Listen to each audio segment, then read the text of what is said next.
नमस्ते। कृषि विकास बैंक लिमिटेड 2000 को प्रथम पत्रको खण्डको अन्तर्गत अर्थशास्त्र अन्तर्गतको पार्ट 3 तेस्रो पार्ट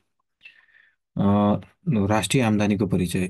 एक वर्षमा राष्ट्रका सबै उत्पादनका साधनहरूले एक वर्षमा राष्ट्रका सबै उत्पादनका साधनहरूले उत्पादन प्रक्रियामा योगदान गरे बापत उत्पादन प्रक्रियामा योगदान गरे बापत कारक कारक आम्दानीको रूपमा प्राप्त गरेको वा कमाएको आम्दानीलाई राष्ट्रिय आय भनिन्छ।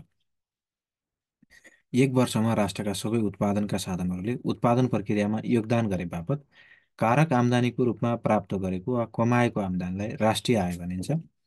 प्रत्येक देशले विभिन्न प्रकारका वस्तु र सेवाहरू उत्पादन गर्छन्। त्यसैले कुनै त्यसैले कुनै राष्ट्रले एक वर्षमा उत्पादन गरेको सबै वस्तु तथा सेवाको बजार मूल्यको योगफललाई राष्ट्रिय आय भनिन्छ। राष्ट्रिय आय रकम राष्ट्रिय आय रकम यसका विभिन्न अवधारणाहरूको मापनको आधारमा प्राप्त गर्न सकिन्छ। त्यसकारण मुख्य अवधारणाहरू निम्न अनुसार उल्लेख गर्न सकिन्छ। एकमा छ कुल राष्ट्र उत्पादन, दुईमा कुल राष्ट्रिय उत्पादन, तीनमा खुद राष्ट्रिय उत्पादन र चारमा राष्ट्रिय आय राष्ट्रिय आम्दानी। एक वर्षमा राष्ट्रका सबै उत्पादनका साधनहरूले उत्पादन प्रक्रियामा योगदान गरे बापत कारक आम्दानीको रूपमा प्राप्त गरेको वा कमाएको आम्दानीलाई राष्ट्रिय आय भनिन्छ। प्रत्येक देशले विभिन्न प्रकारका वस्तु र सेवाहरू उत्पादन गर्दछन्। त्यसैले कुनै राष्ट्रले एक वर्षमा उत्पादन गरेको सबै वस्तु तथा सेवाको बजार मूल्यको योगफललाई राष्ट्रिय आय भनिन्छ। राष्ट्रिय आय रकम यसका विभिन्न अवधारणाहरूको मापनको आधारमा प्राप्त गर्न सकिन्छ। त्यसकारण मुख्य अवधारणाहरू निम्न अनुसार उल्लेख गर्न सकिन्छ। एकमा छ कुल राष्ट्र उत्पादन, दुईमा कुल राष्ट्रिय उत्पादन, तीनमा खुद राष्ट्रिय उत्पादन र चारमा राष्ट्रिय आय। राष्ट्रिय आय मापनका विधिहरू राष्ट्रिय आय मापनका विधिहरू तीनवटा विधिहरू छन्। ती विधिहरू उत्पादन विधि, आम्दानी विधि र खर्च विधि हुन्। एकमा छ उत्पादन विधि। कुनै पनि वर्षमा कुनै पनि अर्थतन्त्रमा रहेको सम्पूर्ण उत्पादन इकाइहरूले उत्पादन गरेको अन्तिम वस्तु तथा सेवाहरूको बजार मूल्य मापन गरी यदि राष्ट्रिय आय मापन गरिन्छ भने उक्त विधिलाई उत्पादन विधि भनिन्छ। कुनै पनि वर्षमा कुनै पनि अर्थतन्त्रमा रहेको सम्पूर्ण उत्पादन इकाइहरूले उत्पादन गरेको अन्तिम वस्तु तथा सेवाको बजार मूल्य मापन गरी यदि राष्ट्रिय आय मापन गरिन्छ भने उक्त विधिलाई उत्पादन विधि भनिन्छ। यो विधिले समग्र अर्थतन्त्रलाई प्राथमिक क्षेत्र, द्वितीय क्षेत्र र तृतीय क्षेत्र गरी तीनवटा बृहत क्षेत्रमा विभाजन गरी प्रत्येक क्षेत्रमा उत्पादन भएका वस्तु तथा सेवाको बजार मूल्य पत्ता लगाई जिडिपी मापन गर्दछ। यसरी प्राप्त जिडिपी मूल्यमा विदेशबाट प्राप्त खुद कारक आय जोडेर कुल राष्ट्रिय उत्पादन मापन गरिन्छ। यसरी प्राप्त रकमबाट मूल्य ह्रास रकम र खुद अप्रत्यक्ष करको रकम घटाएर राष्ट्रिय आय मापन गरिन्छ। राष्ट्रिय आय बराबर जिडिपी प्लस विदेशबाट प्राप्त कुल कारक आय माइनस मूल्य ह्रास माइनस खुद अप्रत्यक्ष कर, जहाँ जिडिपी बराबर P1 into Q1 plus P2 into Q2 plus P1 into Q1 सम्म। आम्दानी विधि दोस्रोमा छ आम्दानी विधि। यदि कुनै निश्चित यदि कुनै पनि निश्चित समयावधिमा कुनै पनि मुलुकका उत्पादनका साधनहरूले उत्पादन प्रक्रियामा योगदान पुर्याए बापत आर्जन गरेको कारक आम्दानीको आधारमा राष्ट्रिय आय मापन गरिन्छ भने यसलाई आम्दानी विधि भनिन्छ। कुनै पनि निश्चित समयावधिमा कुनै पनि मुलुकका उत्पादनका साधनहरूले उत्पादन प्रक्रियामा योगदान पुर्याए बापत आर्जन गरेको कारक आम्दानीको आधारमा राष्ट्रिय आय मापन गरिन्छ भने त्यसलाई आम्दानी विधि भनिन्छ। देशभित्र उत्पादन गरिरहेका सम्पूर्ण उत्पादनका साधनहरूले आर्जन गरेको कारक आयको योगफलले कारक मूल्यमा मापन गरिएको जिडिपी रकम प्राप्त हुन्छ। राष्ट्रिय आय बराबर कारक मूल्यमा आधारित जिडिपी प्लस विदेशबाट प्राप्त खुद कारक आय माइनस मूल्य ह्रास, जहाँ कारक मूल्यमा आधारित जिडिपी भन्नाले ज्याला, लगान, ब्याज प्लस नाफा जोडिन्छ।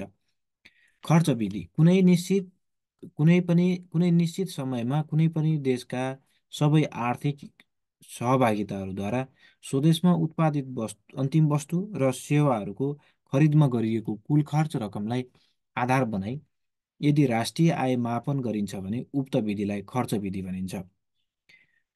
कुनै निश्चित समयमा कुनै पनि देशका सबै आर्थिक सहभागिताहरूद्वारा स्वदेशमा उत्पादित अन्तिम वस्तु र सेवाहरूको खरिदमा गरिएको कुल खर्च रकमलाई आधार बनाई खरिद प्रक्रिया आय मापन गरिन्छ भने उक्त विधिलाई खर्च विधि भनिन्छ।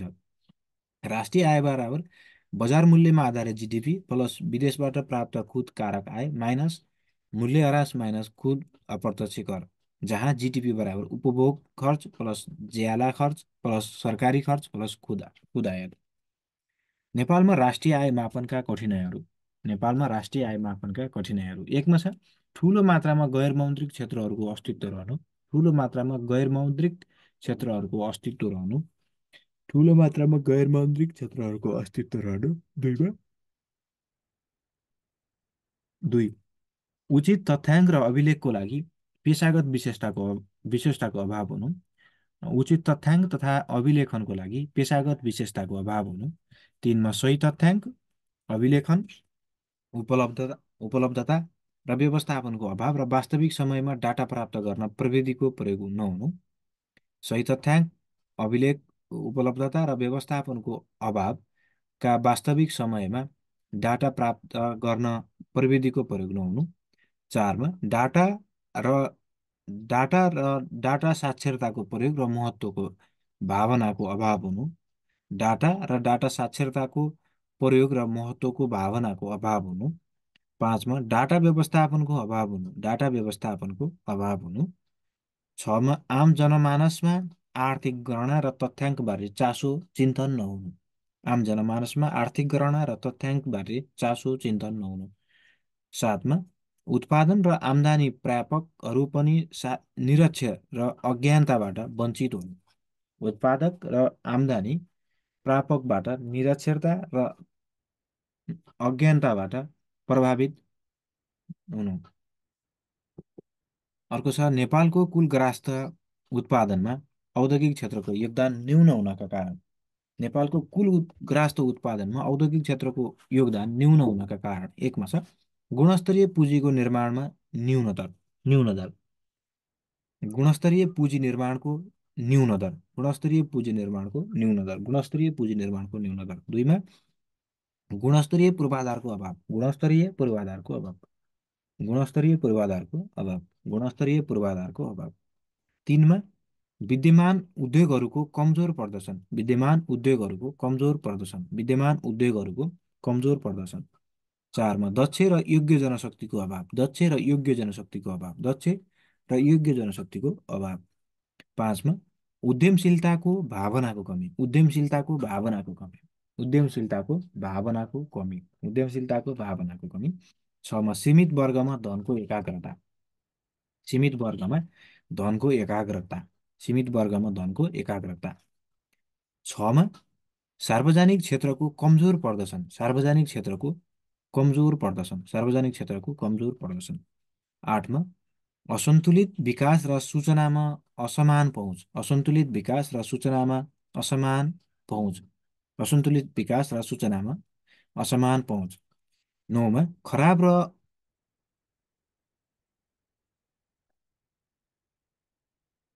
र अनुसल अनुसल व्यवस्थापनका कारण औद्योगिक रोग। र 10मा सरकारी निकायको अनावश्यक नियन्त्रण। सरकारी निकायको अनावश्यक नियन्त्रण। नेपालको कुल ग्राहस्थ उत्पादनमा औद्योगिक क्षेत्रको योगदान न्यून हुनका कारणहरूमा हामीले 10वटा गुणस्तरीय पुँजी निर्माणमा न्यून दर। दुईमा गुणस्तरीय पूर्वाधारको अभाव। तीनमा विद्यमान उद्योगहरूको कमजोर प्रदर्शन। तीनमा दक्ष र योग्य जनशक्तिको अभाव। पाँचमा उद्यमशीलताको भावनाको कमी। छमा सीमित वर्गमा धनको एकाग्रता। सातमा सार्वजनिक क्षेत्रको कमजोर प्रदर्शन। आठमा असन्तुलित विकास र सूचना असमानता पहुँच। नौमा खराब र अनुसूल व्यवस्थापनको औद्योगिक रोग। र 10मा सरकारी निकायमा अनावश्यक नियन्त्रण। अर्को छ विप्रेषणको परिचय। एक स्थानबाट अर्को स्थानमा रकमको स्थानान्तरणलाई विप्रेषण भनिन्छ। विप्रेषण सेवा विनियमावली 2067 अन्तर्गत इजाजत पत्र लिएका वित्तीय संस्थाहरूले आन्तरिक र बाह्य विप्रेषण सेवा प्रवाह गर्दछन्। देशभित्र एक ठाउँबाट अर्को ठाउँमा रकमको स्थानान्तरण आन्तरिक विप्रेषण हो भने एक देशबाट अर्को देशमा रकम पठाउनु वा पाउनु नै बाह्य विप्रेषण हो। कृषि विकास बैङ्कले आन्तरिक विप्रेषणका लागि एडिबिएल रेमिट सेवा प्रवाह गर्दछ। त्यसै गरी विश्वको जुनसुकै शाखाबाट भुक्तानी लिन एजेन्सी रेमिट सेवा प्रवाह गर्दछ भने भारतबाट इन्डो रेमिट होइन। अनि विप्रेषण सेवा गैर कोषमा आधारित सेवा हो। यसले बैङ्कलाई कमिसन आम्दानी दिलाउँदछ। अर्को छ मुद्रास्फीति। अर्थतन्त्रमा उपलब्ध अर्थतन्त्रमा उपलब्ध लगभग सबै वस्तु तथा सेवाको मूल्यमा अर्थतन्त्रमा उपलब्ध लगभग सबै वस्तु तथा सेवाको मूल्यमा निरन्तर दिगो र द्रुत वृद्धि हुने अवस्थालाई मुद्रास्फीति भनिन्छ। अर्थतन्त्रमा उपलब्ध लगभग सबै वस्तु तथा सेवाको मूल्यमा निरन्तर र दिगो र द्रुत वृद्धि हुने अवस्थालाई मुद्रास्फीति भनिन्छ। मुद्रास्फीतिले मुद्राको मूल्य घटाउँदछ अथवा उपभोक्ताको क्रय शक्ति घटाउँदछ। विचार गर्नुपर्ने कुरा के हो भने मुद्रास्फीति भनेको एउटा वस्तुको नभएर सबै वा निश्चित वस्तुहरूको सामान्य वा औसत मूल्यमा हुने निरन्तर र उल्लेख्य वृद्धिको अवस्था हो। अर्थतन्त्रमा उपलब्धि लगभग सबै वस्तु तथा सेवाको मूल्यमा निरन्तर दिगो र द्रुत वृद्धिमा हुने अवस्थालाई मुद्रास्फीति भनिन्छ। मुद्रास्फीतिले मुद्राको मूल्य घटाउँदछ अथवा उपभोक्ताको क्रय शक्ति घटाउँदछ। विचार गर्नुपर्ने कुरा के भने मुद्रास्फीति भनेको एउटा वस्तुको नभएर सबै वस्तु तथा निश्चित वस्तुहरूको सामान्य वा औसत मूल्यमा हुने निरन्तर वा उल्लेखनीय वृद्धिको अवस्था हो।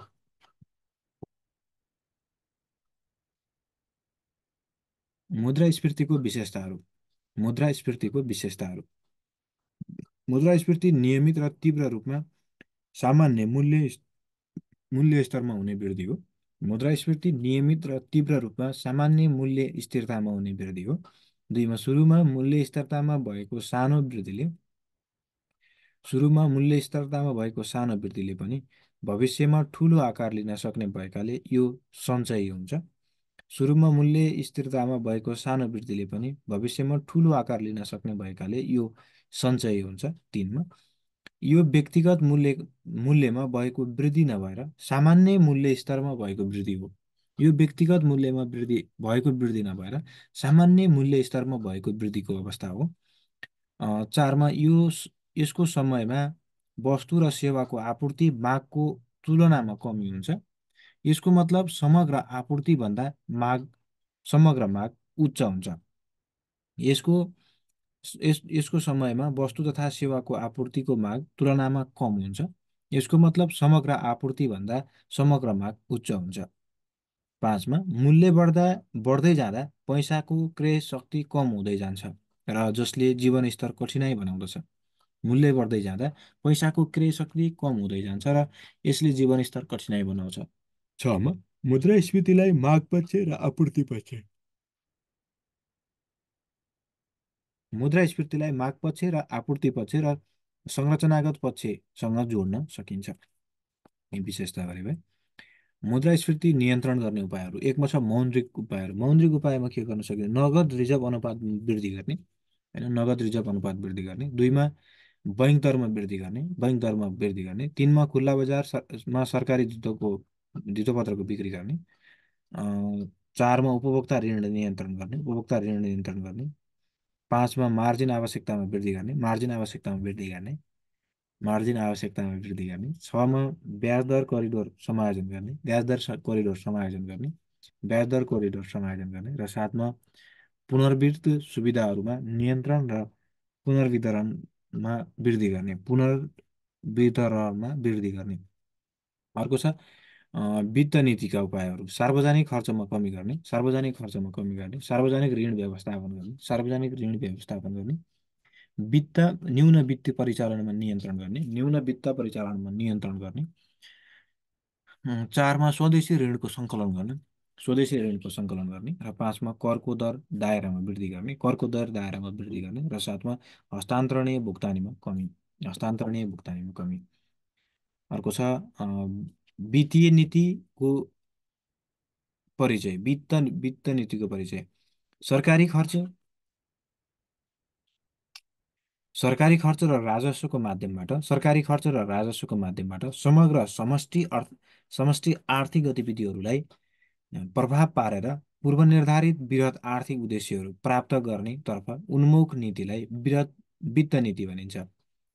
सरकारी खर्च र राजस्वको माध्यमबाट समग्र समष्टि आर्थिक गतिविधिहरूलाई प्रभाव पारेर पूर्वनिर्धारित वृहत आर्थिक उद्देश्यहरू प्राप्ति गर्नेतर्फ उन्मुख नीतिलाई वित्त नीति भनिन्छ।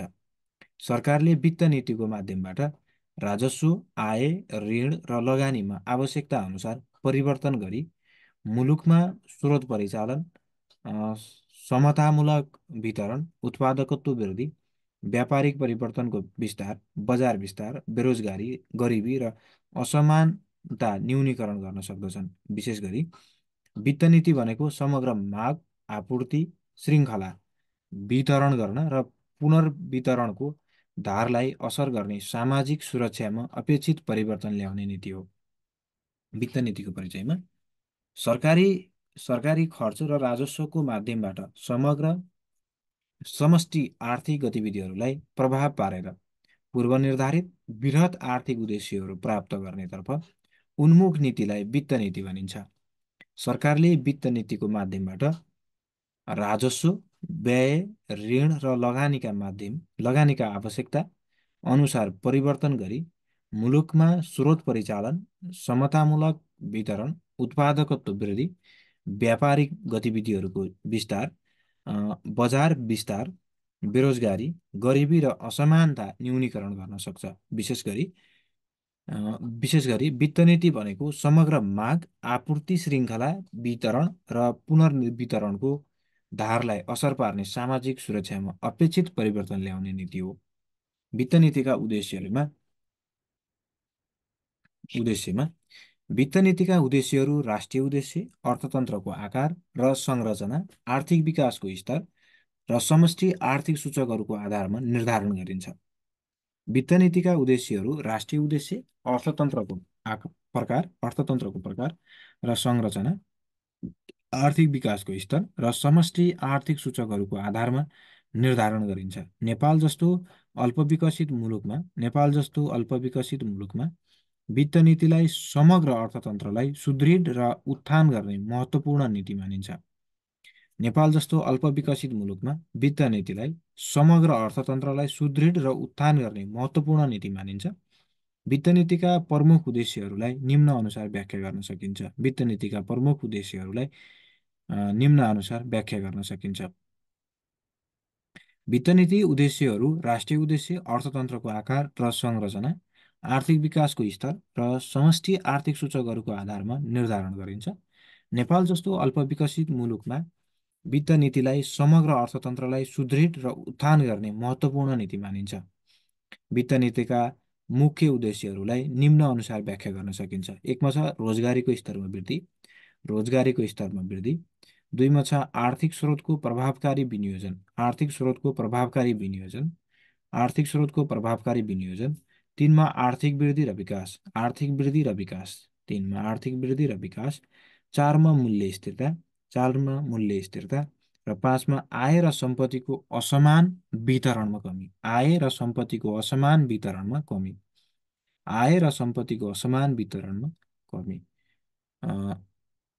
छमा भुक्तानी सन्तुलनलाई अनुकूल बनाउनु। हैन, वित्त नीतिका उद्देश्यहरूमा एक छ रोजगारीको स्तरमा वृद्धि, दुईमा आर्थिक स्रोतको प्रभावकारी विनियोजन, तीनमा आर्थिक वृद्धि र विकास, चारमा मूल्य स्थिरता र पाँचमा आय र सम्पत्तिको समान वितरणमा कमी।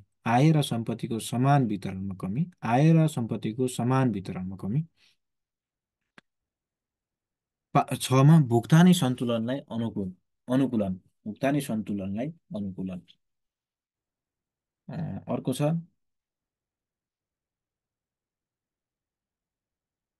नेपालमा मौद्रिक नीति कार्यान्वयनको समस्याहरू।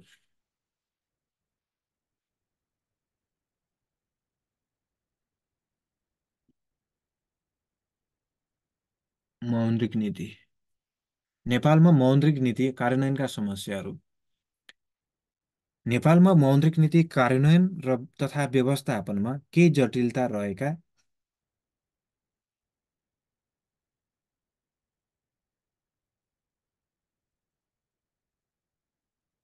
नेपालमा मौद्रिक नीति कार्यान्वयन तथा व्यवस्थापनमा केही जटि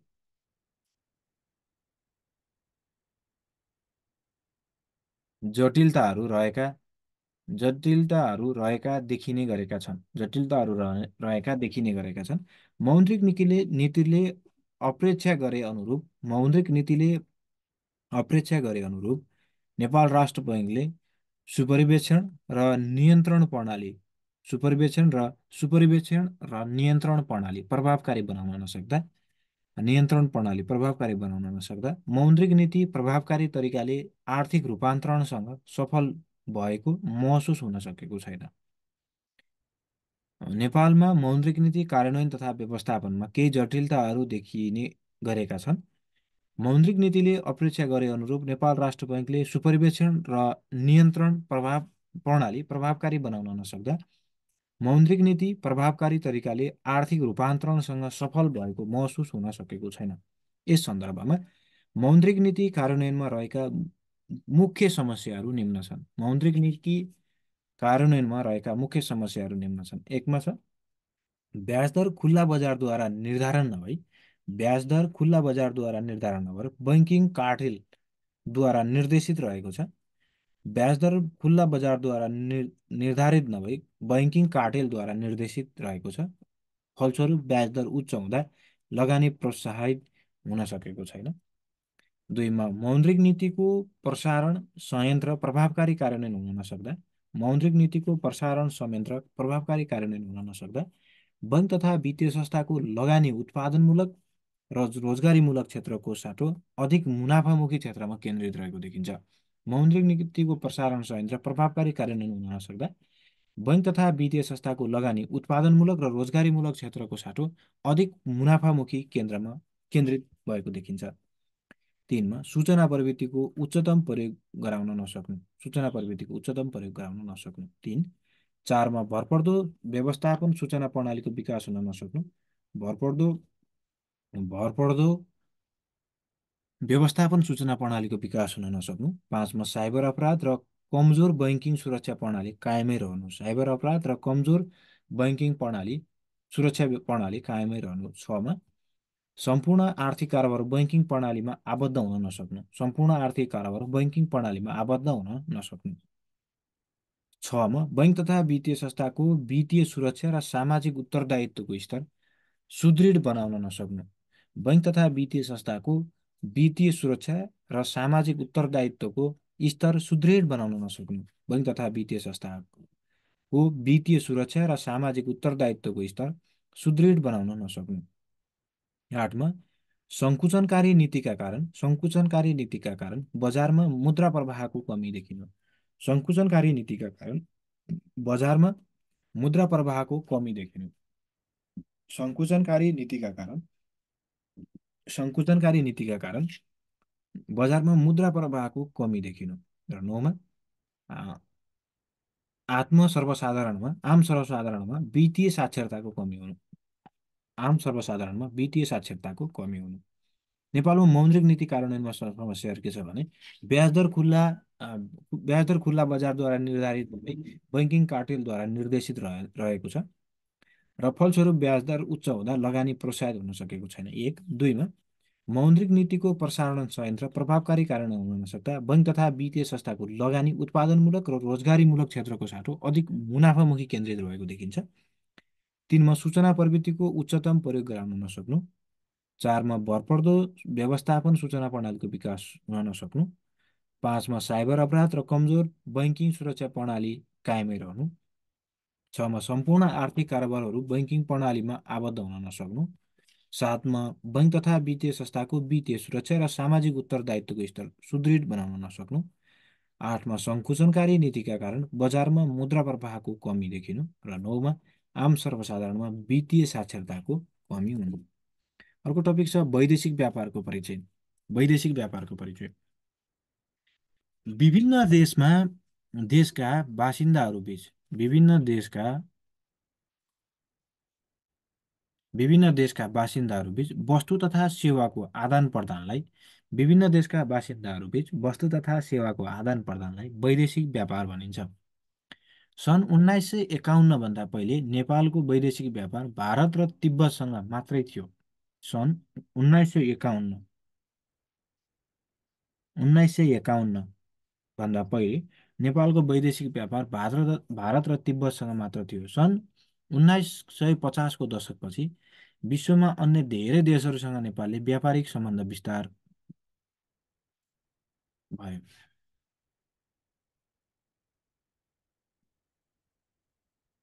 सन् तर सन् 1950 को दशकपछि विश्वका अन्य धेरै देशहरूसँग नेपालले व्यापारिक सम्बन्ध विस्तार गरेको छ।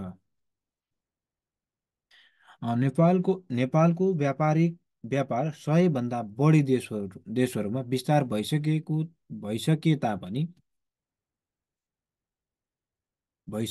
भए तापनि यसको मुख्य केन्द्र भारत मात्रै छ। आजसम्म पनि मुख्य केन्द्र भनेको भारत मात्रै छ। नेपालमा वैदेशिक व्यापारका प्रमुख चुनौती तथा समस्याहरू। नेपालमा वैदेशिक व्यापारका प्रमुख चुनौती र समस्याहरू। एकमा छ देश बेष्टितताको कारण। दुईमा छ भारतसँग खुल्ला सिमाना र अवैध व्यापार। तीनमा नेपाली उत्पादनको गुणस्तर न्यून भएकाले अन्तर्राष्ट्रिय बजारमा प्रतिस्पर्धा गर्न नसक्नु। नेपाली उत्पादनको गुणस्तर न्यून भएकाले अन्तर्राष्ट्रिय बजारमा प्रतिस्पर्धा गर्न नसक्नु। नेपाली उत्पादनको गुणस्तर न्यून भएकाले अन्तर्राष्ट्रिय बजारमा प्रतिस्पर्धा गर्न नसक्नु। 4मा सीमित विदेशी व्यापार। सीमित विदेशी व्यापार। 5मा वस्तु तथा देशहरूको सन्दर्भमा व्यापार विविधीकरणको अभाव। वस्तु तथा देशहरूको सन्दर्भमा व्यापार विविधीकरणको अभाव। 6मा नेपाललाई तुलनात्मक लाभ सुनिश्चित गर्न सक्ने वस्तुको पहिचानको अभाव। नेपाललाई तुलनात्मक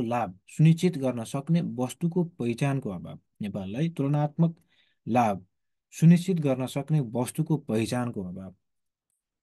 7मा बैंक तथा वित्तीय संस्था र निजी क्षेत्रबाट सहयोगको अभाव। 8मा विदेशी व्यापार क्षेत्रमा ज्ञान र अनुसन्धानको कमी। 9मा अस्थिर राजनैतिक वातावरण। र 10मा सम्बन्धित नीतिहरूको फितलो कार्यान्वयनले गर्दा पनि समस्या देखिने गर्दछ। अर्को छ सरकारी बजेट।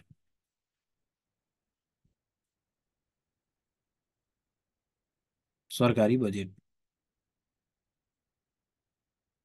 बजेटको परिचय। कुनै निश्चित समयावधिका लागि सरकारको आय र व्ययको अनुमानित विवरण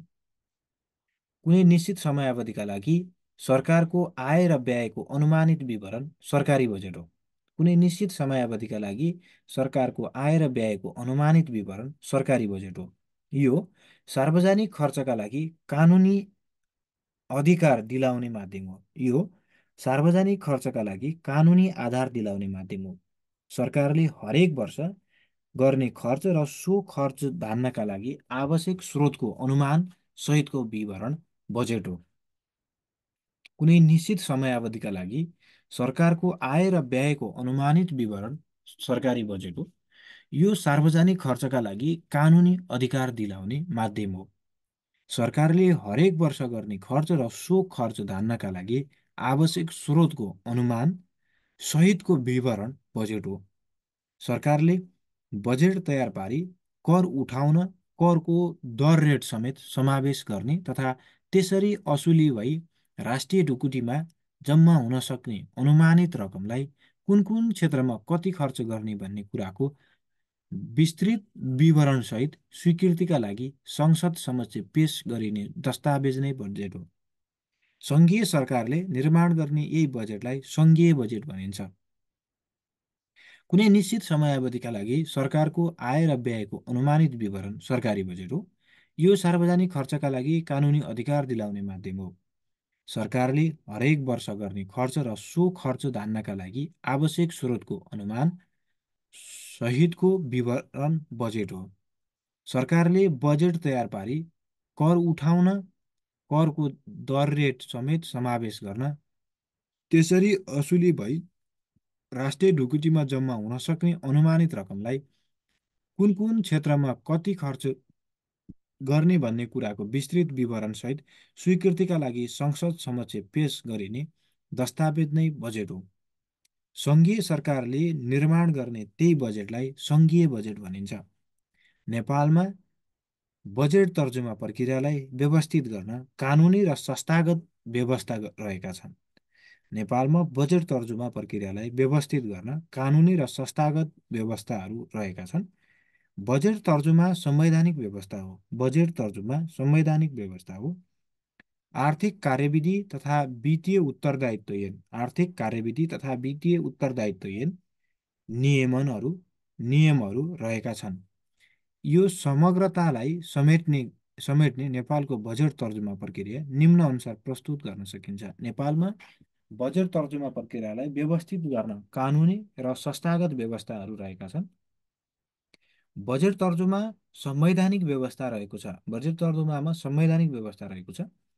आर्थिक कार्यविधि तथा वित्तीय उत्तरदायित्व ऐन नियमहरू रहेका छन्।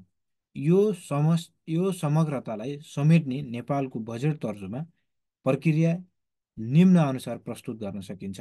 एकमा खर्चको अनुमान, दुईमा आयको अनुमान, तीनमा बजेट मस्यौदा तयारी, बजेटको मस्यौदा तयारी, चारमा संसदमा बजेट प्रस्तुत र छलफल र पारित, पाँचमा बजेट कार्यान्वयन र छमा बजेट अनुगमन तथा मूल्याङ्कन। बजेट तर्जुमाका प्रकारहरूमा नेपालको बजेट तर्जुमा प्रकार एकमा छ खर्चको अनुमान, दुईमा आय अनुमान, तीनमा बजेटको मस्यौदा तयार, चारमा संसदमा बजेट प्रस्तुत छलफल र पारित, पाँचमा बजेट कार्यान्वयन र छमा बजेट अनुगमन तथा मूल्याङ्कन। बजेटका सिद्धान्तहरू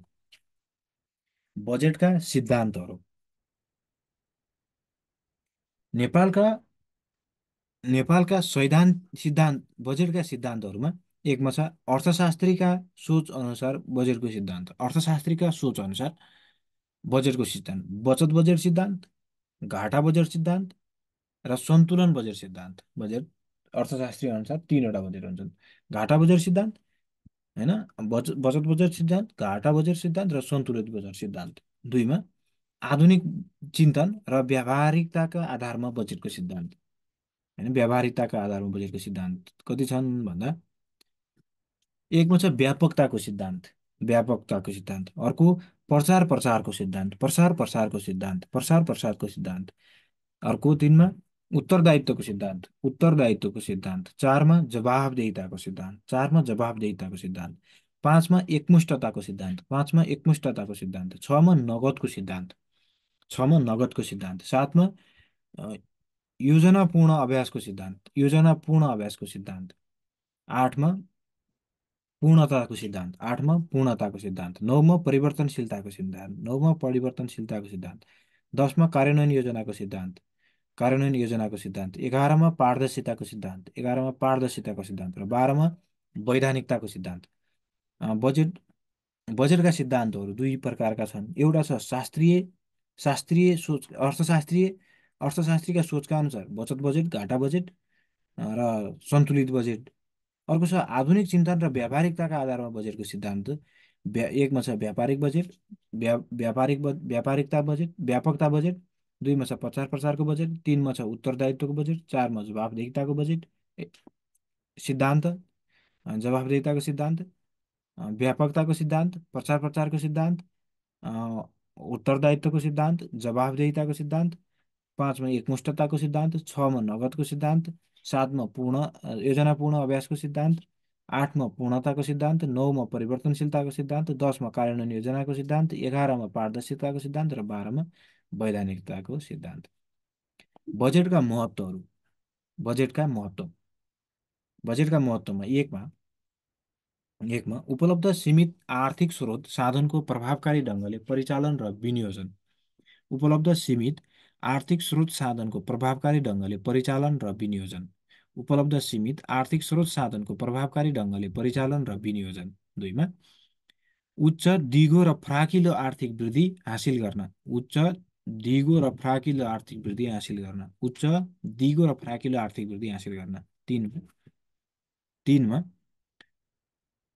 दिगो दिगो रोजगारीका अवसरहरू सिर्जना गर्न। दिगो रोजगारीका अवसरहरू सिर्जना गर्न। दिगो रोजगारीका अवसरहरू सिर्जना गर्न।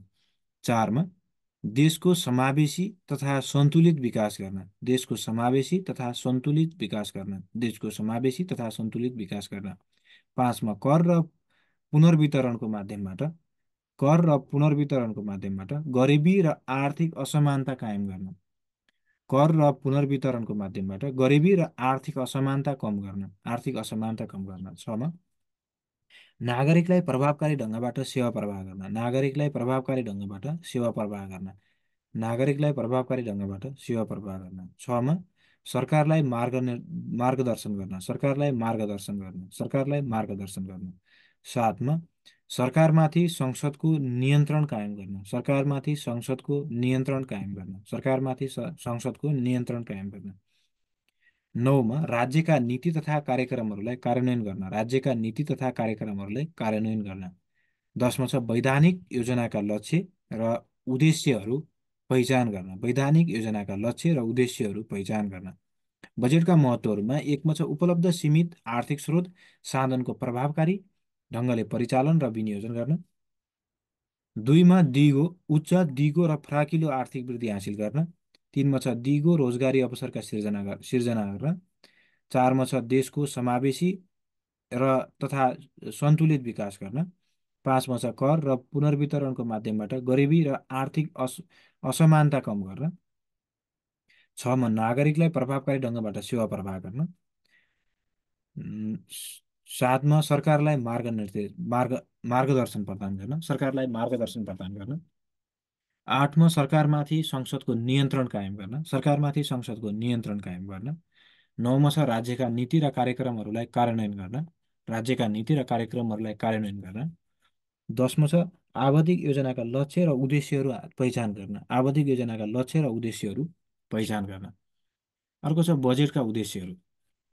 बजेटका उद्देश्यहरू बजेटका उद्देश्यमा एकमा छ देशको समग्र आर्थिक अवस्थाको चित्रण गर्नु। देशको समग्र आर्थिक अवस्थाको चित्रण गर्नु। देशको समग्र आर्थिक अवस्थाको चित्रण गर्नु एक। दुईमा छ आवधिक योजनालाई कार्यान्वयन गर्नु। आवधिक योजनालाई कार्यान्वयन गर्नु। आवधिक योजनालाई कार्यान्वयन गर्नु दुई। तीनमा छ उपलब्ध स्रोतहरूको कुशलतापूर्वक परिचालन र उपयोग गर्नु। उपलब्ध स्रोतहरूको कुशलतापूर्वक परिचालन र उपभोग गर्नु।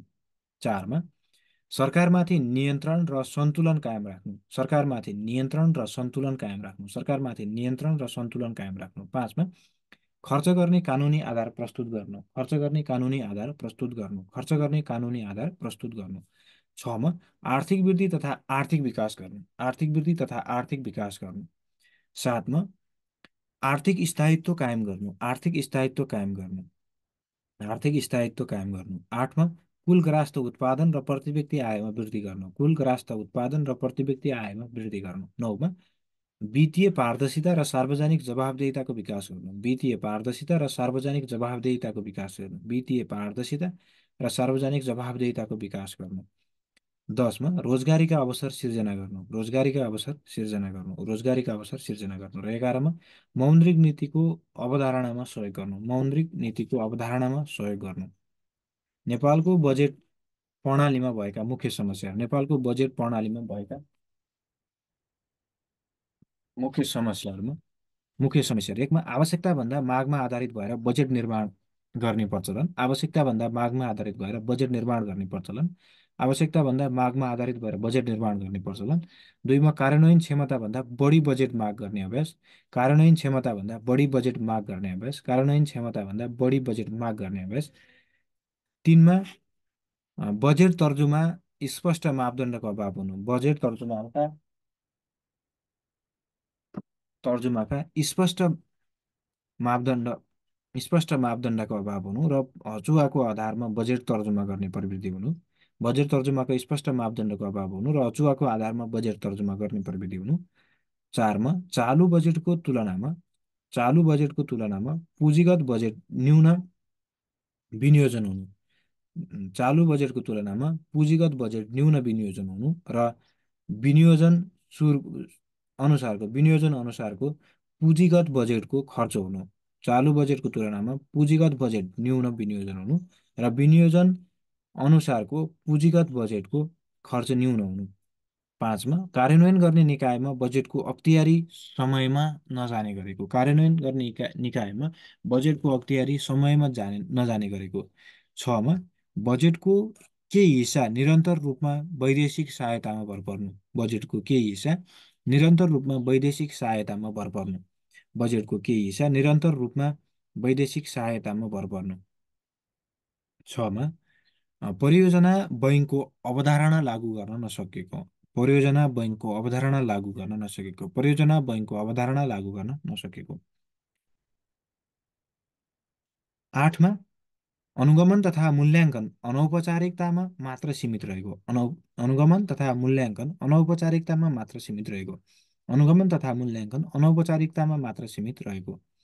9मा प्रतिबद्धता अनुरूप वैदेशिक सहायता प्राप्त गर्न नहुने। प्रतिबद्धता अनुरूप वैदेशिक सहायता प्राप्त नहुनु। वैदेशिक सहायता प्राप्त नहुनु। 10मा बेरोजो रकम हरेक वर्ष बढ्दै गएको। बेरोजो रकम हरेक वर्ष बढ्दै गएको। अर्को छ आर्थिक उदारीकरण।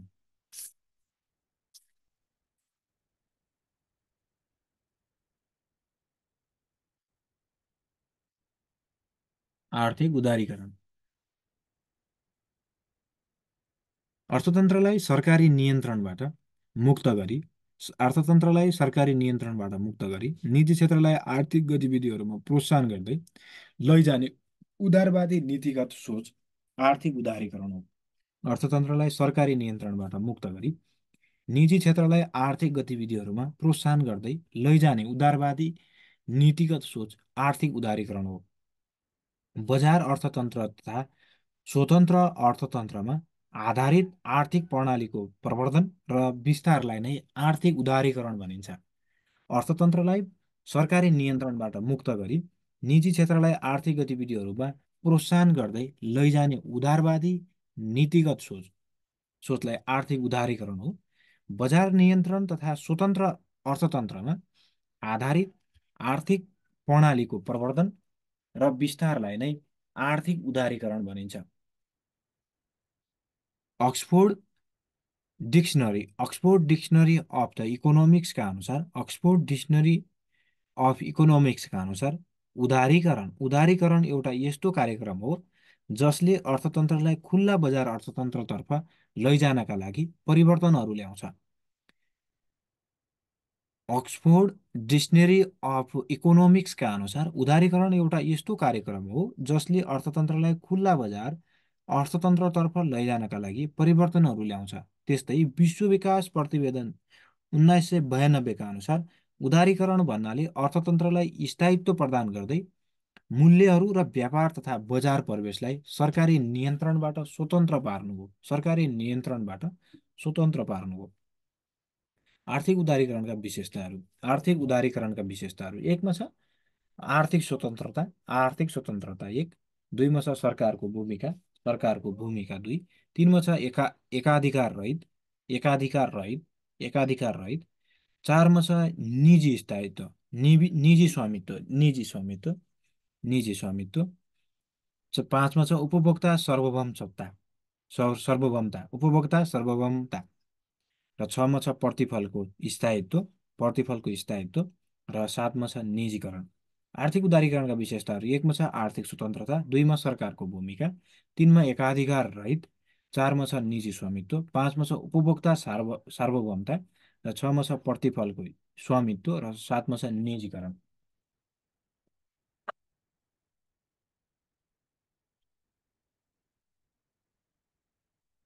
अर्को छ आर्थिक उदारीकरणका फाइदाहरू। आर्थिक उदारीकरणका फाइदाहरूमा एकमा छ घाटा बजेट घाटा घटाउन सहयोगी, बजेट घाटा घटाउन सहयोगी, बजेट घाटा घटाउन सहयोगी।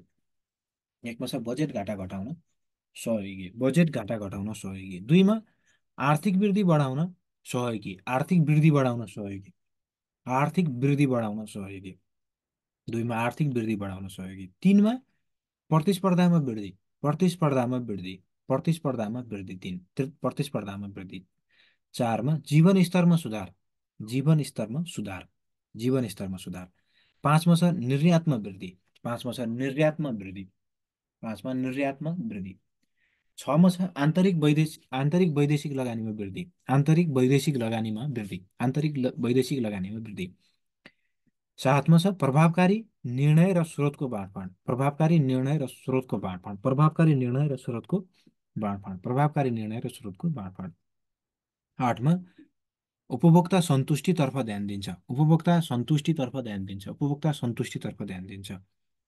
नौमा सरकारी स्रोतको उत्पादनशील परिचालन, सरकारी स्रोतको उत्पादनमुखी परिचालन, सरकारी स्रोतको उत्पादनमुखी परिचालन। र दसमा नयाँ व्यवसायको उदय, नयाँ व्यवसायहरूको उदय, नयाँ व्यवसायहरूको उदय। यो के रहेछ? आर्थिक उदारीकरणका फाइदाहरू के छन् भन्दा एकमा छ बजेट घाटा घटाउन सहयोगी, बजेट घाटा घटाउन सहयोगी। दुईमा आर्थिक वृद्धि गराउन सहयोगी, होइन, आर्थिक वृद्धि गराउन सहयोगी। तिनमा प्रतिस्पर्धामा वृद्धि, प्रतिस्पर्धामा वृद्धि। चारमा जीवन स्तरमा सुधार, जीवन स्तरमा सुधार, चारमा। पाँचमा छ निर्यातमा वृद्धि, पाँचमा निर्यातमा वृद्धि। छमा आन्तरिक वैदेशिक लगानीमा वृद्धि, छमा छ आन्तरिक वैदेशिक लगानीमा वृद्धि। सातमा प्रभावकारी निर्णय र स्रोतको बाँडफाँड, प्रभावकारी निर्णय र स्रोतको बाँडफाँड। सात सातमा प्रभावकारी निर्णय र स्रोतको बाँडफाँड, प्रभावकारी निर्णय र स्रोतको बाँडफाँड। आठमा उपभोक्ता सन्तुष्टितर्फ ध्यान दिन्छ, उपभोक्ता सन्तुष्टितर्फ ध्यान दिन्छ। र नौमा सरकारी स्रोतको बजारमुखी परिचालन, सरकारी स्रोतको बजारमुखी परिचालन। र दसमा नयाँ व्यवसायको उदय। आर्थिक उदारीकरणका आर्थिक उदारीकरणका फाइदाहरू, बेफाइदाहरू। आर्थिक आर्थिक उदारीकरणका बेफाइदाहरूमा एकमा छ बेरोजगारी समस्या, एकमा छ बेरोजगारी समस्या। दुईमा छ अर्थतन्त्रमा सरकारी नियन्त्रणको अभाव, अर्थतन्त्रमा सरकारी नियन्त्रणको अभाव, अर्थतन्त्रमा सरकारी नियन्त्रणको अभाव। तिनमा छ विकासोन्मुख विकासोन्मुख विकासोन्मुख देशहरूका लागि हानिकारक, विकासोन्मुख देशहरूका लागि हानिकारक। चारमा अर्थतन्त्रमा विदेशी विदेशी निर्भरता बढ्ने खतरा, अर्थतन्त्रमा विदेशी निर्भरता बढ्ने खतरा, अर्थतन्त्रमा विदेशी निर्भरता बढ्ने खतरा।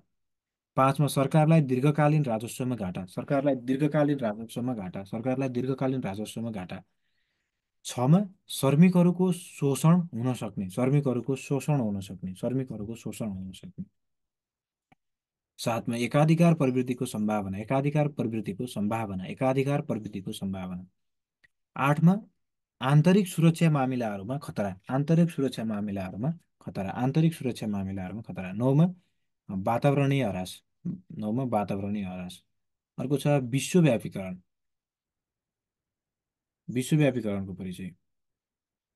विश्वव्यापीकरण, विश्वव्यापीकरण भनेको कुनै पनि देशको अर्थतन्त्रलाई व्यापार, पुँजी प्रवाह र प्रविधिको माध्यमबाट, व्यापार, पुँजी प्रवाह र प्रविधिको माध्यमबाट विश्वका अन्य अर्थतन्त्रहरूसँग एकीकृत गर्ने प्रक्रिया हो। विश्वव्यापीकरण भनेको कुनै पनि देशको अर्थतन्त्रलाई व्यापार, पुँजी प्रवाह र प्रवृत्तिको माध्यमबाट विश्वका अन्य अर्थतन्त्रहरूसँग एकीकृत गर्ने प्रक्रिया हो। यसको मतलब विश्वका अन्य अर्थतन्त्रका लागि लागि स्वदेशी अर्थतन्त्र खोल्नुलाई विश्वव्यापीकरण भनिन्छ। यसको मतलब विश्वका अन्य अर्थतन्त्रका लागि स्वदेशी अर्थतन्त्र खोल्नलाई विश्वव्यापीकरण भनिन्छ। विश्वव्यापीकरण कुनै पनि चिजलाई विश्वव्यापी बनाउनुसँग सम्बन्धित छ, कुनै पनि चिजलाई विश्वव्यापी बनाउनुसँग सम्बन्धित छ।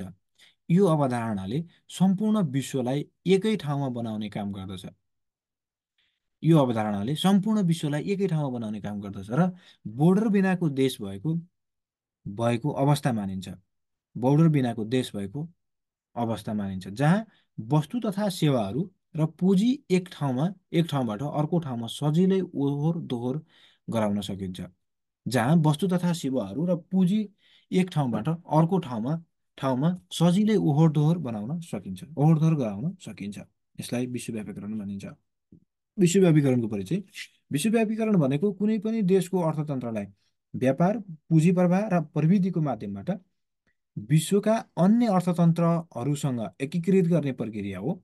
यसको मतलब विश्वका अन्य अर्थतन्त्रका लागि स्वदेशी अर्थतन्त्र खोल्नुलाई विश्वव्यापीकरण भनिन्छ। विश्वव्यापीकरण कुनै पनि चिजलाई विश्वव्यापी बनाउनुसँग सम्बन्धित छ। यो अवधारणाले सम्पूर्ण विश्वलाई एउटै ठाउँमा बनाउने काम गर्छ र बोर्डर बिनाको देश भएको अवस्था मानिन्छ। यहाँ वस्तु तथा सेवाहरू र पुँजी एक ठाउँबाट अर्को ठाउँमा सजिलै ओहोर दोहोर गराउन सकिन्छ। विश्वव्यापीकरणका फाइदाहरू। विश्वव्यापीकरणका फाइदाहरूमा एकमा छ व्यापारमा हुने अवरोध र बाधाहरू क्रमिक रूपमा घट्दै जाने भएकाले निर्यातमा वृद्धि गरेर वस्तु तथा सेवाको बजार विस्तार गर्न सहयोग। व्यापारमा हुने अवरोध र बाधाहरू क्रमिक रूपमा घट्दै जाने भएकाले निर्यातमा वृद्धि गरेर वस्तु तथा सेवाको बजार विस्तार गर्न सहयोग। दुईमा पर्याप्त वैदेशिक लगानीले प्रशस्त मात्रामा पुँजी र प्रविधि भित्र्याउने सम्भावना हुन्छ। पर्याप्त वैदेशिक लगानीले प्रशस्त मात्रामा पुँजी र प्रविधि भित्र्याउने सम्भावना हुन्छ। तीनमा बहुराष्ट्रिय कम्पनीहरूको पुँजी, प्रविधि र मानवीय संसाधन र सूचनाहरूमा एकै ठाउँबाट अर्को ठाउँमा हस्तान्तरण गर्न सकिन्छ। बहुराष्ट्रिय कम्पनीहरूले पुँजी, प्रविधि, मानवीय संसाधन र सूचनाहरू एक ठाउँबाट अर्को ठाउँमा हस्तान्तरण गर्दछन्। चारमा बहुराष्ट्रिय कम्पनीहरूले स्थानीय स्रोत साधनको उपयोग गर्दछन्। बहुराष्ट्रिय कम्पनीहरूले स्थानीय स्रोत साधनहरूको उपभोग गर्दछन् र सरकारलाई कर आय उपलब्ध गराउँदछन्। बहुराष्ट्रिय कम्पनीले स्थानीय स्रोत साधनको उपभोग गर्दछन् र सरकारलाई कर आय निर्माण गर्दछन्, कर आय उपलब्ध गराउँदछन्।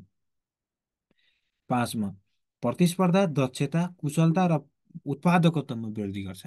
प्रतिस्पर्धा, दक्षता, कुशलता र उत्पादकत्वमा वृद्धि गर्छ। प्रतिस्पर्धा, दक्षता, कुशलता र उत्पादकत्वमा वृद्धि गर्छ। छमा विश्व बजारमा पहुँच प्राप्त हुन्छ। विश्व बजारमा पहुँच प्राप्त हुन्छ। छमा सेवा क्षेत्रका क्रियाकलापहरू तीव्र विस्तार र वृद्धि, आर्थिक नियन्त्रणको अन्त्यसँगै बैंकिङ, बीमा, यातायात जस्ता क्षेत्रहरूको विस्तार तीव्र गतिमा हुन जान्छ। सेवा क्षेत्रको क्रियाकलापमा तीव्र विस्तार र वृद्धि, आर्थिक नियन्त्रणको अन्त्यसँगै बैंकिङ, बीमा, यातायात जस्ता क्षेत्रहरूको विस्तार तीव्र गतिमा हुन जान्छ। आठमा विश्वव्यापीकरणसँगै व्यापार योग्य वस्तुमा विस्तार र वृद्धि हुन जान्छ। पुँजी र प्रविधिसँग पहुँच बढ्दै जान्छ। विश्वव्यापीकरणसँगै व्यापार योग्य वस्तुमा विस्तार र पुँजीमा वृद्धि हुन जान्छ। पुँजी र प्रविधिमा पहुँच बढ्दै जान्छ। अर्को टपिक छ विशेष आर्थिक क्षेत्र। विशेष आर्थिक क्षेत्र छोटो परिचय छ।